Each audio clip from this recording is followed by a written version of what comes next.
मैं ये सब कैसे कर सकती हूँ? भगवान के लिए मेरे साथ ये जुल्म मत करो। मैं भी तो तुम्हारी बेटियों जैसी हूँ। तुम मेरे साथ ऐसा कैसे कर सकते हो? भगवान के लिए मुझ अनाथ पर रहम करो। गीता की हालत ऐसी थी कि वो समझ ही नहीं पा रही थी कि खुद को इस मुसीबत से कैसे बचाए। वो ये विदाई किसी भी हालत में नहीं चाहती थी, मगर चाचा अड़े थे कि बारात को खाली हाथ नहीं लौटाऊंगा। उनका दिल पत्थर का बन चुका था। गीता की हालत देखकर भी उनमें जरा भी नरमी नहीं आई। उसका कांपता हाथ उन्होंने सख्ती से झटक कर कहा, जब सब कुछ तय हो चुका है और शादी भी हो गई है तो विदाई भी जरूर होगी। अब दिमाग खराब करने की जरूरत नहीं है। उनके इस हुक्म पर गीता फूट फूट कर रोने लगी। जब कोई रास्ता नजर नहीं आया तो उसने मन ही मन भगवान से प्रार्थना करनी शुरू कर दी। हे प्रभु, तू ही सब कर सकता है। मेरे लिए कोई आसान रास्ता निकाल दे। मुझ में अब हिम्मत नहीं बची।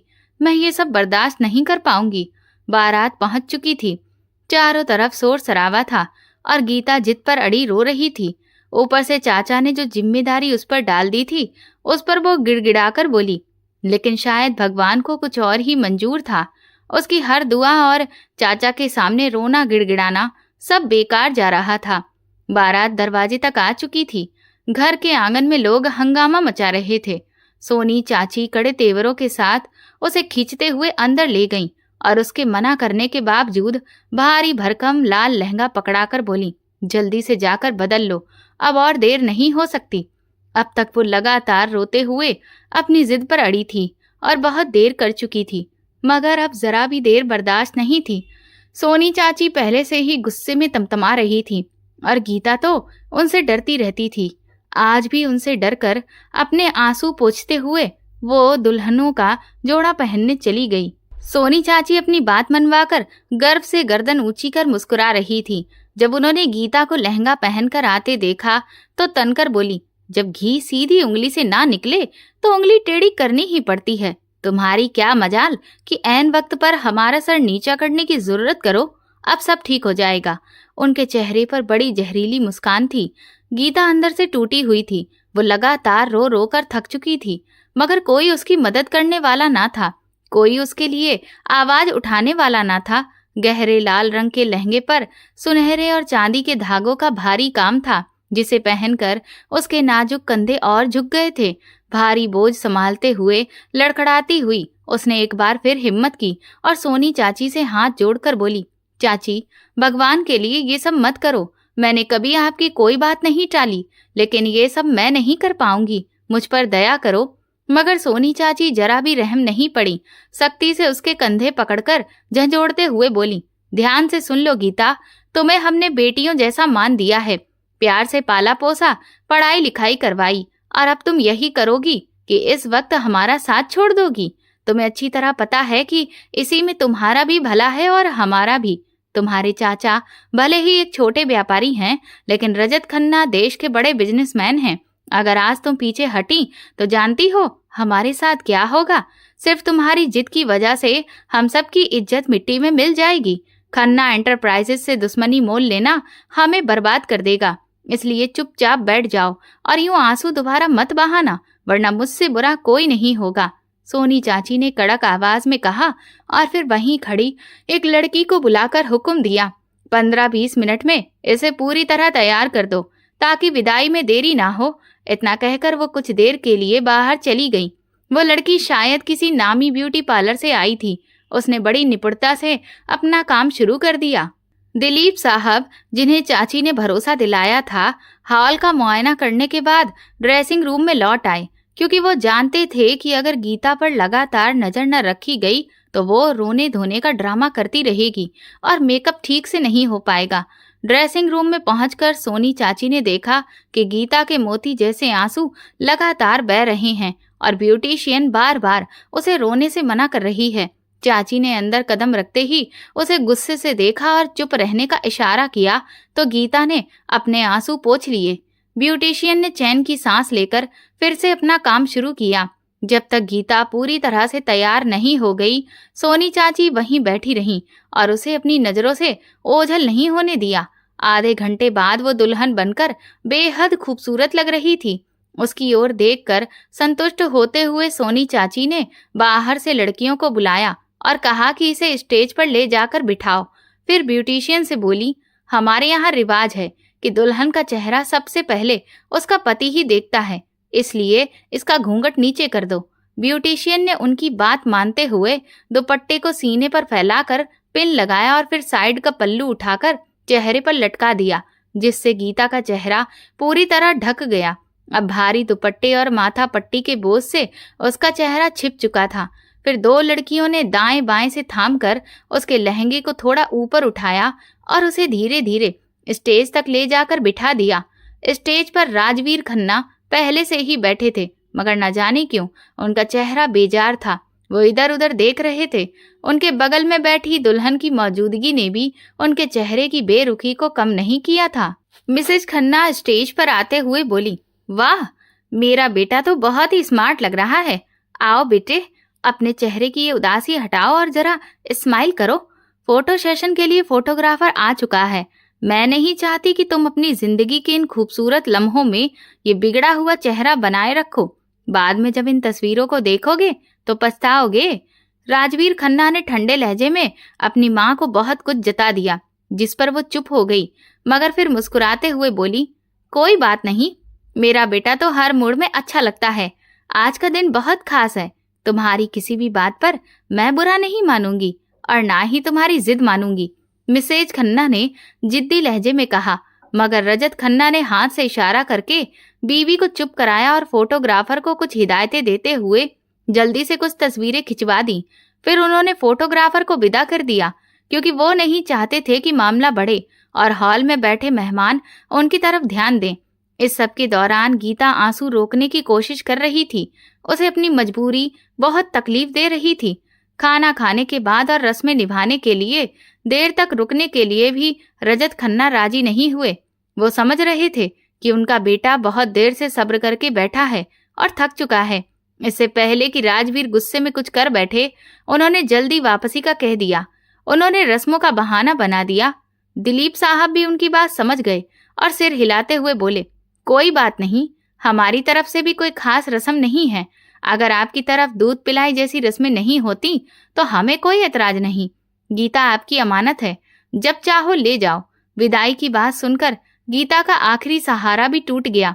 वो चाहती थी कि शायद आज की रात उसकी विदाई टल जाए, लेकिन अब वो बुरी तरह मायूस हो चुकी थी। जब वो विदा हो रही थी तो चाचा आशीर्वाद देने के बहाने उसके पास आए और उसके कान में हिम्मत तोड़ने वाली बातें कह दी। गीता मजबूरी में चुप रही और दिल ही दिल में भगवान से हिम्मत मांगते हुए तमाम डर और आशंकाएं और तानों का बोझ लेकर राजवीर खन्ना के साथ ससुराल आ गई। खन्ना विला पहुंचकर उसका बहुत शानदार अंदाज में स्वागत हुआ। घर के अंदर दाखिल होने से पहले मेन गेट पर कलश पर पैर लगवाया गया और थाल में पैर रखवाकर उसके पैरों की छाप ली गई। इसके बाद उसकी नजर भी उतारी गई ताकि उसे कोई भी दिक्कत ना हो। गीता हैरान थी। उसने ऐसा पहले कभी नहीं देखा था, ना उसने घर में ऐसी कोई पूजा देखी थी, लेकिन वो इस वक्त कुछ कह नहीं सकती थी, इसीलिए चुपचाप सब रस्में निभाती रही। उधर राजवीर खन्ना पूरी रस्मों के दौरान ऐसा मुंह बनाकर बैठा था जैसे सारी दुनिया से नाराज हो। रजत खन्ना अपने बेटे की नाराजगी देखकर मुस्कुरा रहे थे। उन्हें यकीन था कि वक्त के साथ राजवीर अपनी पत्नी को दिल से कबूल कर लेगा। यही वजह थी कि उन्होंने अपने बराबरी के बड़े खानदान से लड़की नहीं चुनी थी, बल्कि एक सादे और अच्छे घराने की लड़की लाकर बेटे की शादी की। उन्हें लगा था कि ऐसी लड़की बेटे के अकेलेपन को मिटाने में मदद करेगी। अगर वो किसी अमीर और घमंडी खानदान से लड़की लाते तो शायद आज ये हालात और भी खराब होते। गीता देर तक सबके बीच बैठी गर्दन झुकाए रही। उसकी कमर तकलीफ से टूट चुकी थी और चेहरा थकावट से भरा था। ये देखकर मिसेज खन्ना आगे बढ़ी और अपनी बहू से प्यार से बोली, क्या हुआ बेटा, तबीयत ठीक है? उनके पूछने पर राजवीर खन्ना ने भी सरसरी नजर अपनी बीवी पर डाली और फिर लापरवाही से मुंह फेर लिया। गीता ने हिचकिचाते हुए कहा, जी मैं ठीक हूँ, बस थकान हो रही है। ओह सॉरी बेटा, तुम तो बहुत नाजुक हो। ये भारी लहंगा और ज्वेलरी की वजह से ही तुम्हें थकान हो रही होगी। मुझे पहले क्यों नहीं ध्यान आया? मिसेज खन्ना ने प्यार से कहा और अपनी भतीजियों को आवाज दी, लड़कियों अब सब शोर शराबा बंद करो, पहले अपनी भाभी को कमरे तक छोड़ आओ, ताकि वो आराम कर ले। फिर वो खुद किचन की तरफ चली गईं ताकि गीता के लिए कुछ खाने पीने का इंतजाम कर सकें। गीता कमरे में पहुंचकर और भी घबराई हुई थी। उसके मन ही मन में वो भगवान से मदद मांग रही थी। कुछ देर के बाद मिसेज खन्ना फल और दूध लेकर कमरे में आईं। उन्होंने कहा, मुझे पता है बेटा, शादी की भाग दौड़ और मायके छोड़ने का दुख, इन सब वजह से तुमने शायद कुछ खाया ही नहीं। इसी वजह से तबीयत ढीली लग रही है। लो, पहले ये दूध पी लो, तबीयत बेहतर लगेगी। गीता सच में भूखी थी क्योंकि दोपहर से उसने कुछ नहीं खाया था। मिसेज खन्ना का ये प्यार देखकर उसकी आंखें नम हो गईं, मगर उसने नजरें चुराई और दूध पी लिया। इस घर में आने के बाद से हर कोई उस पर बहुत ध्यान दे रहा था, जिससे वो और भी शर्मिंदा महसूस कर रही थी। कुछ देर मिसेज खन्ना उससे बातें करती रही और फिर उसे आराम करने का कहकर चली गईं। उनके जाते ही गीता ने बिस्तर पर टेक लगाई और आंखें मूंद लीं। तभी दरवाजे की आहट हुई। वो डर गई और सीधे बैठ गई। कमरे में दाखिल होने वाला शख्स राजवीर खन्ना ही था। उसने दरवाजा बंद किया और धीरे धीरे बिस्तर की तरफ आया। गीता का दिल जोर जोर से धड़क रहा था। राजवीर बिस्तर के पास बैठा और गहरी सांस लेकर बोला, मुझे अपने बेड पर किसी और का होना पसंद नहीं। सामने सोफा है, तुम वहां आराम से सो सकती हो। उसकी बात सुनकर गीता को अजीब सी राहत भी मिली। उसने चुपचाप सिर झुकाया और सोफे पर जाकर बैठ गई। राजवीर को उसकी इतनी आज्ञाकारिता देखकर हैरानी हुई, लेकिन उसने कुछ कहा नहीं। फिर वो फ्रेश होने के लिए वॉशरूम में चला गया। थोड़ी देर बाद वो हाथ में एक कंबल लेकर आया और सोफे पर रख दिया। फिर गीता को पूरी तरह नजरअंदाज करते हुए लाइट बंद की और खुद बेड पर लेट गया। सोफे पर बैठी गीता सिसकियों को दबा रही थी। फिर सर तक कंबल खींचकर बेचैनी से करवटें बदलने लगी। काफी देर तक रोते रोते वो थक गई तो आखिरकार गहरी नींद में डूब गई। सुबह उसकी आंख मंदिर की घंटियों की आवाज पर खुली। वो झटपट उठी, वॉशरूम में जाकर हाथ मुंह धोया और बाहर जाकर पूजा करने की जगह उसने वहीं कमरे में ही पूजा करने का इरादा किया।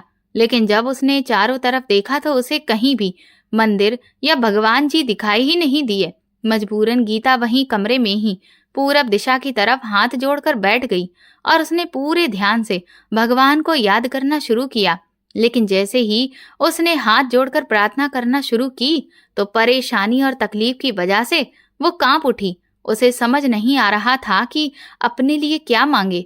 कुछ देर सोचकर जो प्रार्थनाएं उसके मन में आईं वो मांगने लगी और बेबसी से उसकी आंखों से आंसू बहने लगे। काफी देर रोने के बाद उसका दिल थोड़ा हल्का हुआ तो चेहरा धोकर वापस कमरे में लौटी। सामने पड़े राजवीर खन्ना पर नजर पड़ी तो झट से नजरें चुराकर फिर से सोफे पर जाकर बैठ गई। उसी पल से उसकी परेशानियों का सिलसिला शुरू हो गया। एक बात जिस पर वो पूरी तरह से यकीन कर चुकी थी वो ये कि राजवीर उससे दूर दूर भागता था। अगली सुबह सोनी चाची का फोन आया तो सवालों की झड़ी लगा दी। सब ठीक चल रहा है ना? राजवीर को शक तो नहीं हुआ? तुमने राजवीर को कुछ बताया तो नहीं? और देखो, कभी उसको असलियत का अंदाजा मत होने देना। उससे रिश्ते अच्छे रखो ताकि जल्दी से जल्दी तुम अपना काम कर सको। उसके दिल में जगह बनाओ, ऐसा कि वो तुम्हारे प्यार में पागल हो जाए और तुम्हारे इशारों पर चलने लगे। काफी देर तक समझाने और सवाल करने के बाद सोनी चाची ने फोन दिलीप चाचा को पकड़ा दिया। उन्होंने भी वही बातें दोहराई। कहा कि जल्दी से जल्दी फाइल पर उसके साइन करवाने हैं। गीता ने डरते डरते कहा, चाचा आप जानते हैं असलियत क्या है, मैं कैसे उनसे रिश्ते बेहतर करूं? ये नामुमकिन है। इस पर दिलीप चाचा गुस्से से बोले, तुम इतनी बेवकूफ क्यों हो? कितनी बार समझाया है कि किसी भी तरह राजवीर से साइन करवाने हैं, उसके बाद चाहे लौट आना। बस जितना कहा है उस पर अमल करो। उनके लहजे पर गीता चुप हो गई और आंसू आंखों से छलकने को तैयार थे। उसने मुश्किल से अलविदा कहा और कॉल काट दी। वो परेशान होकर सिर पकड़कर बैठ गई। जो चाचा उससे चाहते थे वो इन हालात में नामुमकिन था। वो किसी भी तरह चाचा चाची की बात नहीं मान सकती थी। वो राजवीर से दूर रहना चाहती थी और ये सही भी था, मगर ये बात वो किससे कहती? चाचा को उसकी जरा भी परवाह नहीं थी कि वो कैसी जिंदगी जी रही है। उन्हें बस अपना मतलब निकालना था। तो क्या वो सारी उम्र ऐसे ही मजबूरी का खेल खेलती रहेगी? वो तो चाहकर भी राजवीर के साथ खुशहाल जिंदगी नहीं बिता सकती थी। वो जल्द से जल्द इस घर से और इन लोगों से दूर जाना चाहती थी। अपनी बेबसी पर वो बहुत रोई। काश वो यतीम ना होती तो उसकी किस्मत में इतनी जिल्लत ना आती। कुछ दिन इसी तरह एक दूसरे से कतराते हुए निकल गए। एक दिन राजवीर मानसिक दबाव की वजह से बीमार पड़ गया। डॉक्टर ने पूरा आराम और टेंशन से दूर रहने की सलाह दी। तब मिसेज खन्ना ने गीता से कहा, अब तुम राजवीर की पत्नी हो, तुम्हारे रहते उसे सुकून मिलना चाहिए था। गीता का दिल भर आया। मिसेज खन्ना ने प्यार से कहा, मैं जानती हूँ गीता, ये वक्त तुम्हारे लिए मुश्किल है और उसके रवैये की वजह से तुम में अभी तक हिम्मत नहीं आई होगी उसके करीब जाने की। फिर भी मैं तुमसे उम्मीद रखती हूँ कि तुम अपने प्यार और अपनेपन से उसे इस तरह के हालातों से निकाल लोगी। तुम बहुत समझदार हो, हमें तुमसे बहुत उम्मीदें हैं। तुम ही हमारे बेटे को जिंदगी की ओर वापस ला सकती हो। उनके विश्वास पर गीता चुप रह गई। वो कहना चाहती थी कि उससे इतनी उम्मीद मत रखें, मगर उसके होठों पर ताले लग गए। उसने बस सिर हिलाया और वादा किया कि वो राजवीर का पूरा ख्याल रखेगी और उसने ये बात अपने काम से भी साबित कर दी। दिन रात उसने राजवीर की सेवा की, दवाई, आराम, खान पान, हर चीज का पूरा ध्यान रखा। हालांकि अभी भी उसने उससे दूरी बनाए रखी थी। गीता की सच्चाई और निस्वार्थ देखभाल ने राजवीर का दिल पिघलाना शुरू कर दिया। उसका मन मानने लगा कि गीता सच में अलग है। वो रूबी की जैसे बिल्कुल भी नहीं है। उसे याद आया कि कॉलेज के दिनों में रूबी उसकी क्लास फेलो थी, जिससे उसे काफी गहरा इश्क हो गया था और यूनिवर्सिटी में एडमिशन के साथ ही उसने रूबी से शादी भी कर ली थी। मगर रूबी बड़ी ही लापरवाह और स्वार्थी लड़की थी। उसे राजवीर के जज्बात की कोई भी फिक्र नहीं थी। उसका कभी दिल करता तो बड़े ही खुश दिल होकर वो उसके साथ स्वर शादी निभाती थी, मगर उसका दिल नहीं करता तो कमरा बंद करके वो दिन भर अकेली पड़ी रहती या फिर अपनी यूनिवर्सिटी की सहेलियों के साथ घूमने फिरने के लिए निकल जाती। उसके आने जाने की टाइमिंग में उसे राजवीर की इजाजत की कोई भी अहमियत नजर नहीं आती थी। उसे राजवीर से कोई मतलब भी नहीं था।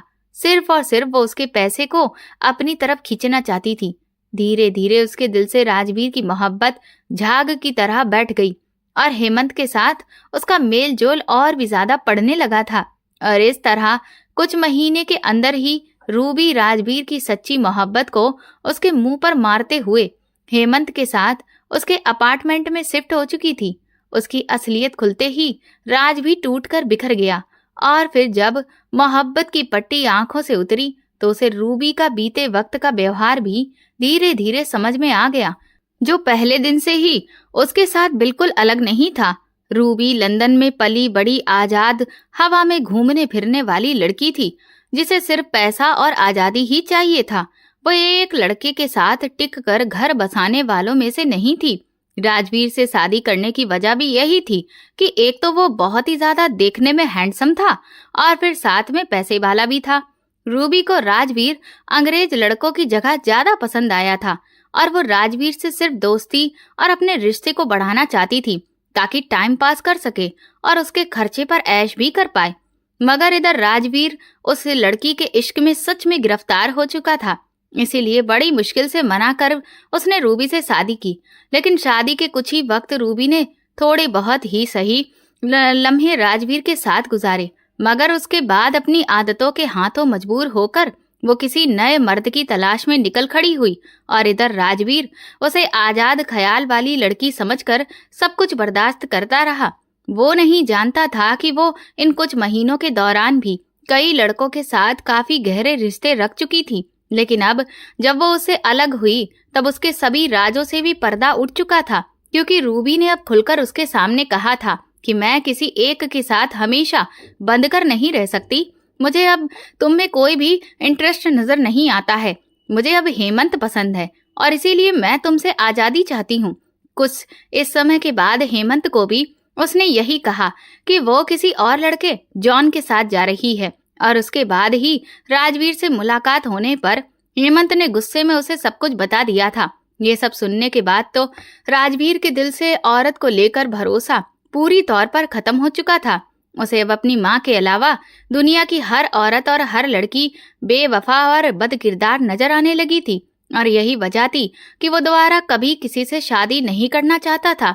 मगर रजत खन्ना और मिसेज रमोला खन्ना अपने इकलौते बेटे को इस तरह उजड़ी हालत में नहीं देख सकती थी।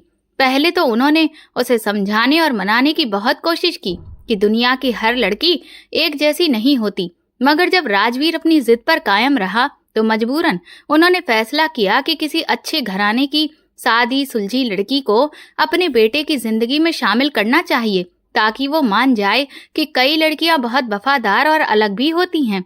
इसके लिए उन्होंने अपने बराबर वालों में लड़की ढूंढने की बजाय खुद से कम हैसियत वाले लोगों में लड़की तलाश करने की जिम्मेदारी एक रिश्ता करवाने वाली औरत को सौंपी। 2-3 लड़कियों के घर मिसेज रमोला पूरी उम्मीद से गईं, मगर हर लड़की और उसके पेरेंट्स की नजर में लालच देखकर वो मायूस हो गईं। उसी समय दिलीप रॉय अपने डूबते कारोबार को बचाने के लिए हर तरफ हाथ पैर मार रहे थे। वे कोशिश कर रहे थे कि किसी बेहतरीन बिजनेसमैन के साथ साझेदारी कर सकें। अपने जैसे बड़े बिजनेसमैन उनसे साझेदारी करने पर तैयार नहीं थे और बड़ी कंपनियों में भी उनकी डूबती हुई कंपनी में बिना वजह हिस्सा लेने पर कोई तैयार ही नहीं था। दुनिया का नियम रहा है कि बिना किसी जरूरत के कोई इंसान किसी दूसरे के काम नहीं आता। एक कारोबारी दावत में दिलीप रॉय अपनी भतीजी के साथ शामिल हुए। वहां मिस्टर और मिसेज खन्ना से मुलाकात हुई। बातों बातों में दिलीप ने अपने कारोबार में साझेदारी की इच्छा जताई, जबकि मिसेज रमोला खन्ना उनके साथ मौजूद सादी और घबराई हुई गीता की बातें कर रही थी। उन्होंने गीता की सुलझी हुई तबीयत का अंदाजा लगा लिया। रजत खन्ना से बात करने के बहाने वो एक तरफ हुई और फिर बोली, मेरी बात सुनिए, हमारे बेटे राजवीर के लिए ये लड़की गीता कैसी साबित हो सकती है? इसके चाचा की परेशानी में हम मदद कर दें तो हमारे पास पैसे की कमी नहीं आएगी, बल्कि हमारे नाम की वजह से दिलीप रॉय का कारोबार तरक्की करेगा और बदले में वो हमें अपनी भतीजी का रिश्ता देंगे। वो इनकार नहीं करेंगे। मेरा ख्याल है साझेदारी और रिश्तेदारी दोनों पर बात कर लेनी चाहिए। मिसेज खन्ना की बात सुनकर रजत खन्ना ने लड़की को देखा और फिर अपना कार्ड दिलीप साहब को थमा दिया। बाकायदा तौर पर मुलाकात के लिए दावत दे डाली और कुछ दिनों के बाद दिलीप साहब उनके ऑफिस में मौजूद थे। साझेदारी पर बात करने से पहले रजत खन्ना ने साफ शब्दों में कहा, हम रिश्तेदारी की वजह से साझेदारी के लिए तैयार हैं। हमें अपने इकलौते बेटे के लिए आपकी उस बेटी का रिश्ता चाहिए जो उस रोज आपके साथ थी। दिलीप रॉय ने थोड़ी सी पेशकश के बाद सोचने के लिए वक्त मांगा, मगर 3 दिन बीत जाने के बाद भी उन्होंने कोई जवाब नहीं दिया। मिसेज खन्ना परेशान हो गई। शायद हमने जल्दबाजी कर दी। बेटी का मामला है, अब शर्तों और हालात के साथ रिश्ता मांगने पर वे लोग परेशान हो गए होंगे। मिसेज खन्ना ने अपने पति के सामने अपनी राय रखी तो रजत खन्ना ने कंधे उचका दिए और बोले, हो सकता है, मगर जब ये बात हो चुकी है तो अब हमारे पास सब्र करने के सिवा और कोई रास्ता नहीं है। 1 हफ्ते के बाद बिल्कुल गैर मतलब दिलीप रॉय ने खुद ही रजत खन्ना से बात की और गीता का रिश्ता देने का इरादा जाहिर किया। तब रजत खन्ना के दिल में ये भरोसा हुआ कि जरूर दिलीप रॉय ने पहले चुपचाप अपनी तरफ से सब जांच परख कर ली होगी। बेटियों के मामले वाकई संवेदनशील होते हैं, लेकिन सच तो ये था कि पूरा हफ्ता किसी और मकसद के लिए लिया गया था। ये सिर्फ दिलीप रॉय और भगवान ही जानते थे। रिश्ता तय होने के बाद झटपट शादी और विदाई के लिए 2 महीने बाद का दिन तय हुआ ताकि दोनों तरफ तैयारी हो सके। मिसेज खन्ना ने साफ कह दिया था कि हमें आप लोगों से कोई दहेज नहीं चाहिए, बस हमारी बेटी हमें सौंप दो, हमारे घर में सब कुछ है। और फिर वो 2 महीने भी फटाफट से गुजर गए। गीता की शादी के बाद राजवीर उसे अपने कमरे तक लेकर आया। सबके सामने सब कुछ सामान्य लग रहा था, क्योंकि मिसेज एंड मिस्टर खन्ना के सामने कोई भी बात खुलकर नहीं आई थी। पहले दिन गीता को सोफे पर सोने का आदेश मिला था। उसके बाद वो बेड के पास कभी नहीं गई। उसने अपनी जिंदगी को बस उस सोफे तक सीमित कर लिया था। घर के कामों के लिए नौकर मौजूद थे, लेकिन गीता अपने पति के छोटे मोटे काम खुद संभालती और कभी शिकायत नहीं करती थी। पहले राजवीर खन्ना उसकी खूबियों पर ध्यान नहीं दे पाए थे, लेकिन जब बीमार पड़कर गीता बिना किसी मजबूरी के सेवा में लगी तो राजवीर खन्ना उसकी वफादारी देख खुश हो गया। धीरे धीरे उसकी तबीयत भी बेहतर होती गई। उसने महसूस किया कि जब भी वो गीता के करीब आता वो झिझकती और पीछे हटती। एक दिन गीता बाथरूम से नहाकर निकली। बाल नम थे और वो ब्रश कर रही थी। उसे पता नहीं था कि राजवीर कमरे में मौजूद था। वो सोफे से दुपट्टा उठाने के लिए बाहर आई। काले घने बाल कमर तक बिखरे हुए, चेहरा दमकता हुआ और बड़ी आंखों के साथ वो बिल्कुल किसी तस्वीर के जैसी दिख रही थी। राजवीर उसकी सुंदरता को देखकर मुस्कुराया। ऐसा नहीं है कि राजवीर किसी खूबसूरत लड़की का शौकीन था। गीता खूबसूरत थी, लेकिन राजवीर के साथ उसका रिश्ता सिर्फ एक मामूली दोस्ती के जैसा ही था। ये सब कुछ सोचते सोचते ही राजवीर कब उसके प्यार में पड़ गया, उसे पता ही नहीं चला। हालांकि वो अपनी इस बेवकूफी पर खुद पर भी बहुत नाराज था कि वो दोबारा किसी औरत को अपनी जिंदगी में आने की इजाजत दे रहा है, जबकि उसने खुद से वादा किया था कि वो ऐसा कभी भी नहीं होने देगा। राजवीर खन्ना का सामना उस लड़की से हुआ जिसे उसके पिता ने मर्जी के खिलाफ उसकी जिंदगी में जबरदस्ती लाया था। फिर भी गीता अपनी सेवा और वफादारी की वजह से राजवीर खन्ना को खुश कर रही थी और उसे खुद भी इसका एहसास नहीं था। सोफे से झुककर दुपट्टा उठाते वक्त गीता को महसूस हुआ कि कोई उसे देख रहा है। उसने जल्दी से दुपट्टा अपने चारों ओर लपेटा और माफी मांगी। सॉरी, मुझे लगा कि आप कमरे में नहीं हैं।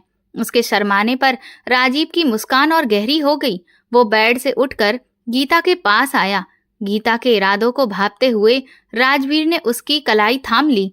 गीता बाहर जाने की कोशिश करने लगी, लेकिन राजवीर ने उसे रोका। उसकी मजबूत पकड़ को छुड़ाने के लिए गीता लगातार कोशिश कर रही थी और हलकान हो रही थी। राजवीर उसे देखकर मुस्कुरा रहे थे कि अचानक राजवीर ने अपने हाथ पर नमी महसूस की और हैरान हो गए। ये गीता के आंसू थे। वो सिसक रही थी। राजवीर ने उसकी हालत देखकर सोचा कि पहली रात गीता ने जो रवैया रखा था उसे वो भूल नहीं पाएंगे। फिर गीता कमरे से तेजी से बाहर चली गई। उसने कोशिश की कि राजवीर खन्ना के होने के बावजूद उसके करीब ना जाए। रात को भी देर तक कमरे से बाहर रहकर वो सोने का इंतजार करती रहती। इस वजह से राजवीर बहुत परेशान हो रहे थे। रजत खन्ना और मिसेज खन्ना भी सब कुछ महसूस कर चुके थे। राजवीर समझ नहीं पा रहे थे कि पहले गीता के साथ कोई भी रिश्ता खुलकर नहीं था, लेकिन अब जब वो सब फासले मिटाना चाहते थे, गीता क्यों दूर भाग रही थी। उस वक्त गीता अपने चाचा के दबाव से भी ज्यादा सतर्क थी। उसकी हर एक एक्टिविटी को महसूस करके राजवीर को ये लगा कि गीता मायके जाने का शौक नहीं रखती, फोन पर भी कम बात करती है और उनके घरवाले भी उससे मिलने नहीं आते। कई बार राजवीर ने गीता को अपने चाचा के सामने उलझन में देखा। हर बार जब राजवीर गीता को पकड़ते और बात की तह तक जाने की कोशिश करते, गीता माहिर तरीके से बात को इधर उधर घुमा देती। ऐसा लग रहा था कि वो अपने मामलों को राजवीर के साथ डिस्कस नहीं करना चाहती। शायद उसके घर में कोई परेशानी थी। राजवीर खुद भी हर वक्त उलझन में रहते। एक दिन मिसेज खन्ना ने उसे पास में बैठाकर पूछा, बेटे क्या हुआ, तुम क्यों परेशान लग रहे हो? राजवीर खन्ना बोला, कुछ नहीं मम्मा, बस गीता का रवैया उलझा रहा है। कभी वो बेहतरीन जीवन साथी लगती है, कभी अजनबी के जैसी। मैंने उससे बात करने की कोशिश की, लेकिन वो मेरी बात को ज्यादा अहमियत ही नहीं देती। मुझे लगता है कि कोई तो बात है जो हमसे छुपाई जा रही है। ये कहते हुए राजवीर खन्ना के दिमाग में गीता का फाइल लेकर बेचैनी से घूमना याद आया, जो राजवीर खन्ना ने कई बार देखा था। लेकिन जब पूछा तो गीता ने सख्ती से जवाब दिया, आपको गलतफहमी हुई। मैं किसी परेशानी में नहीं हूँ, ना ही कोई ऐसी बात है जिससे आपको परेशान होना पड़े। राजवीर को गहरी सोच में डूबा देखकर मिसेज खन्ना और रजत उसी वक्त कमरे में दाखिल होते हैं। रजत खन्ना भी गुस्से में पलटा और फौरन दिलीप राय को फोन किया। दिलीप, मैंने तुम्हारे कारोबार में शेयर सिर्फ इसलिए खरीदे थे कि तुम हमारे बेटे के रिश्तेदार हो। सबसे बड़ी बात ये कि तुमने हमें भरोसा दिलाया था कि तुम्हारी भतीजी की तरफ से हमें किसी भी शिकायत का मौका नहीं मिलेगा। मैं पहले ही राजवीर के अतीत के बारे में सब बता चुका था। मैं चाहता था कि एक समझदार और मोहब्बत करने वाली लड़की हमारे बेटे की जिंदगी में आए, ताकि वो अपने गम को भूलकर नई शुरुआत करे। मगर तुम्हारी भतीजी का रवैया ऐसा है कि हमारा बेटा उलझन में पड़ गया।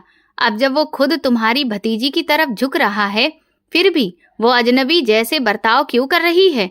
क्या मैं पूछ सकता हूँ? रजत खन्ना के ठंडे लहजे में शक साफ झलक रहा था। जिसे दिलीप रॉय ने महसूस किया और दांत कचकचाते हुए बोले, वो थोड़ी घबराई हुई है, बहुत शर्मीली है। मैं खुद उससे बात करता हूँ, तुम परेशान मत हो। जैसा तुम सोच रहे हो वैसा कुछ भी नहीं है। दिलीप रॉय ने कॉल खत्म किया। फिर गीता को कड़क झाड़ पड़ी। गीता पहले अपनी सफाई में बोलती रही, मगर फिर रोते हुए बोली, चाचू, आप जानते हैं मेरा रवैया राजवीर के साथ ऐसा क्यों है? मैं आपकी खातिर ये सब बर्दाश्त नहीं कर सकती। क्यों मुझे इस हालात में डालना चाहते हो? सोनी चाची ने उसे समझाया। बस एक फाइल के साइन होने तक सब्र करो।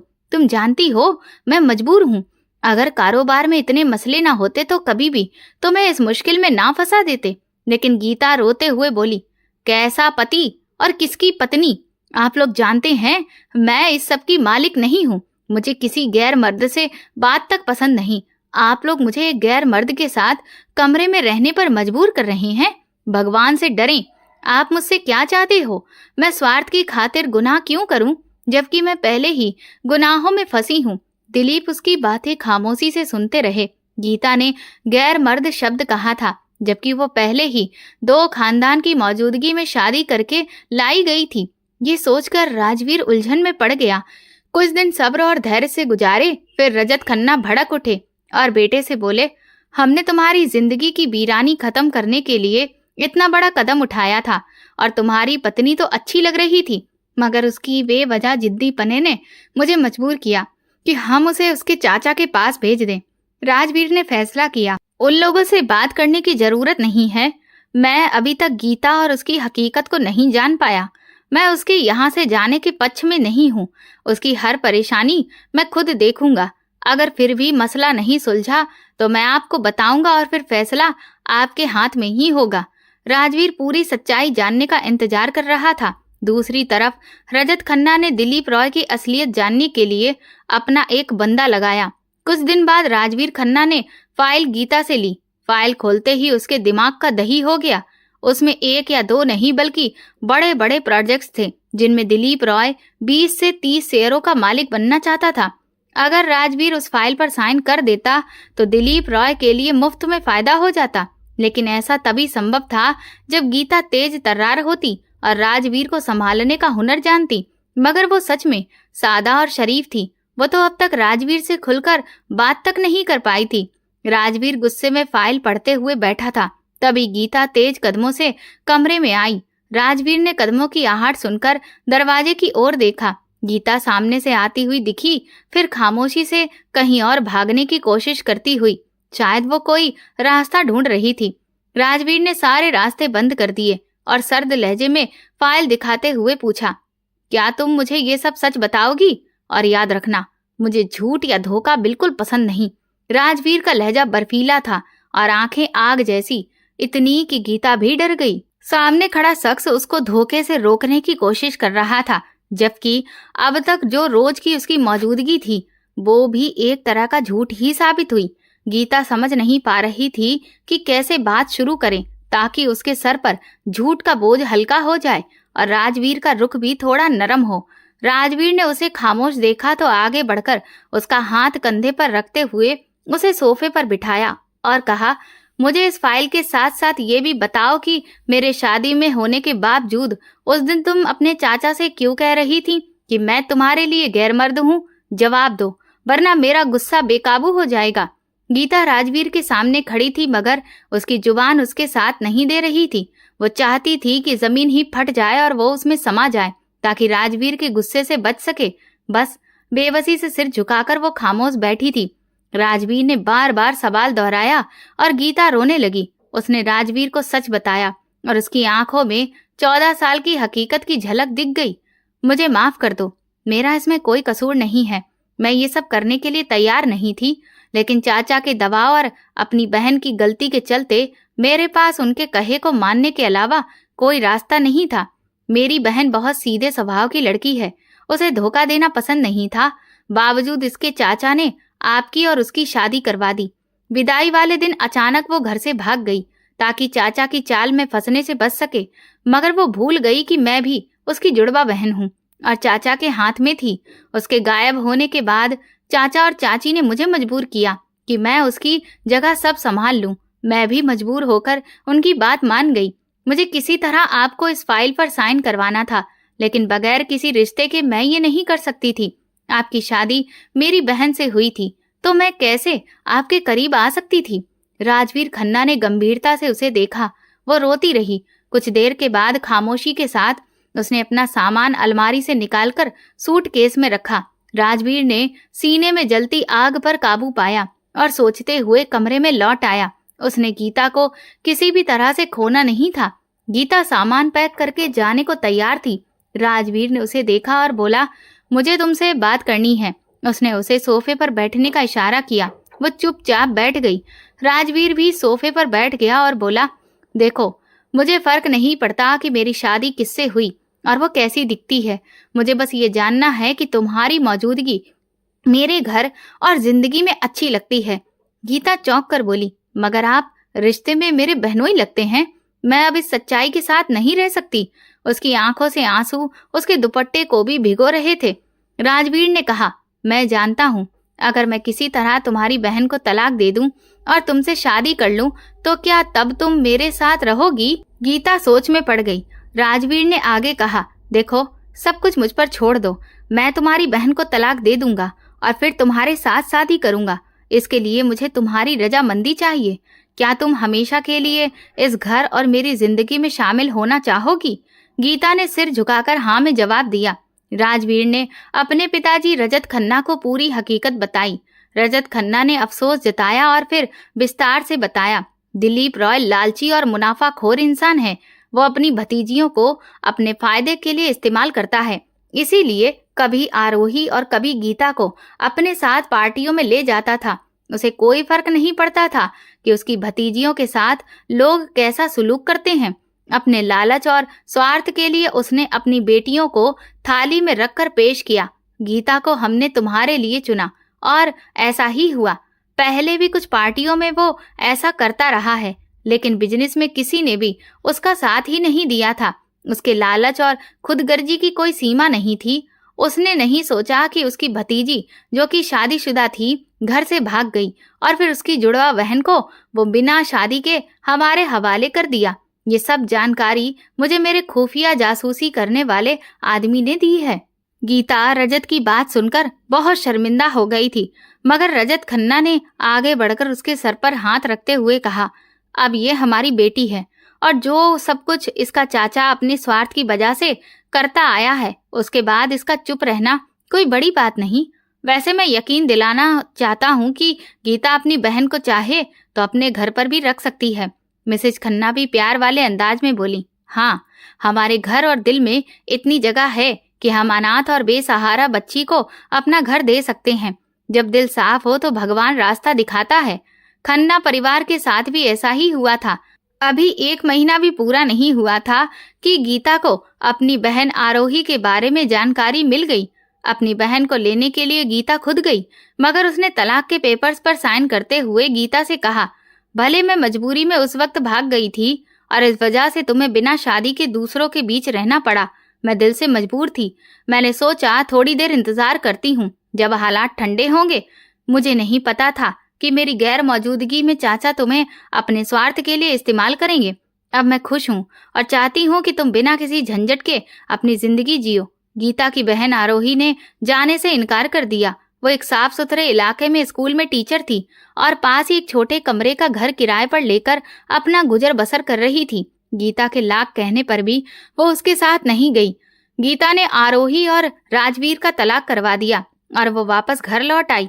राजवीर ने कहा, गीता, अगर तुम्हें बुरा न लगे तो मेरा एक दोस्त है। उसकी नौकरी बहुत अच्छी है और परिवार भी साधारण लड़की को बहू बनाना चाहता है। उन्होंने कहा था कि अगर मेरी नजर में कोई लड़की हो तो मैं बताऊं। तुम कहो तो हम आरोही से इस बारे में बात कर सकते हैं।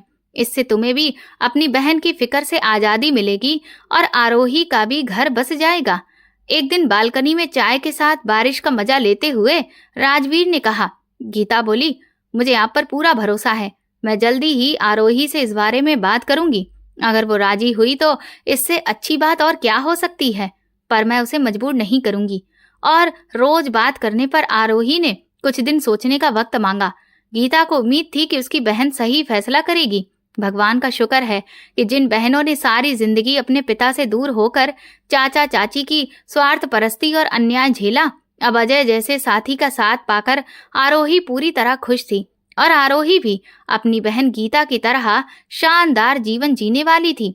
उन दोनों बहनों के साथ हुई ज्यादती और अन्याय का जवाब भगवान ने कड़ा दिया।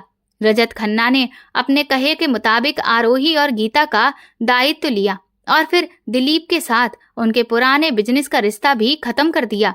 अचानक इतना बड़ा पैसा निकल जाने के बाद दिलीप और सोनी सच में सड़क पर ही आ गए। घर, गाड़ी, बैंक बैलेंस सब कुछ बेचने के बाद भी वे रजत खन्ना का पैसा वापस नहीं लौटा पाए और उनके सारे कारोबार पर रजत खन्ना का कब्जा हो गया। अब उनके पास कमाई का कोई भी जरिया नहीं था, न सर छुपाने को छत। बेशक भगवान इंसाफ करने वालों में सबसे बड़ा है। तो दोस्तों, ये पूरी कहानी काल्पनिक है। इसका किसी भी व्यक्ति, स्थान या वास्तविक घटना से कोई संबंध नहीं है। इसका उद्देश्य केवल मनोरंजन, शिक्षा और सस्पेंस आधारित कहानी प्रस्तुत करना है। आपको ये कहानी कैसी लगी मुझे कमेंट सेक्शन में जरूर बताएं। मेरे चैनल को सब्सक्राइब कर वीडियो को लाइक कर दें और साथ ही वीडियो को हाइप भी दें। और ऐसी ही और भी रोमांचक कहानियों को सुनने के लिए मेरे चैनल के साथ बने रहें। धन्यवाद।